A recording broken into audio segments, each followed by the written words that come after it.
St. James the Apostle was the first one of the apostles to be martyred for Christ. He was called right after James and John, or rather called right after Peter and Andrew.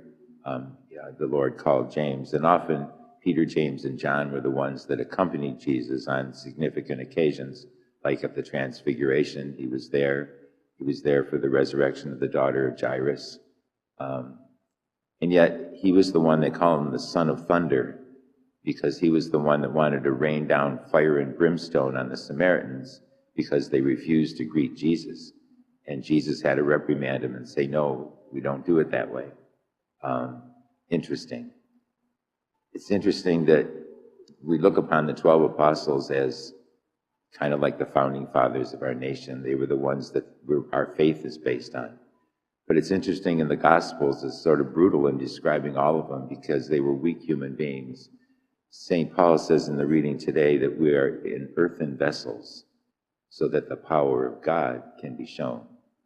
Someone, when describing that earthen vessels, was like saying that the Holy Spirit doesn't go around in us like a shining gold monstrance, but he comes around in us like he's in Tupperware.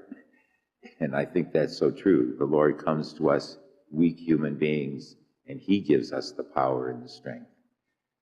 St. James the Less, and the less and greater is determined by two things. One is that one was older, the greater, and James the Less was younger, but James the Great was the first to be called, and James the Less second. I've always claimed James the Less to be my patron saint, but I've always been privileged to know that I was named after two apostles, maybe because God knew that I would need more grace from two great saints in order to do what I do. But I think that today the Feast of the Apostles reminds us that we do carry about in ourselves Jesus in earthen vessels, and yet the power of God shines through us. In the Gospel, the mother of James and Andrew, James and John, Zebedee, mother of the two Zebedee sons, wanted them to have a seat at the right hand and left in Jesus' kingdom. And the other apostles get indignant because they asked that. And yet, look at what they did. The other 10 are just as bad. They're jealous of the two that asked the question first. They were very human. They were very human. And we can see their human weakness in them, but later in life, all of them except St. John suffered martyrdom. All of them were willing to shed their blood for their love of Christ.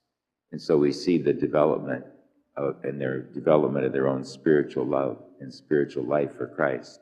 And they became courageous and strong by that same Holy Spirit that led and guided them.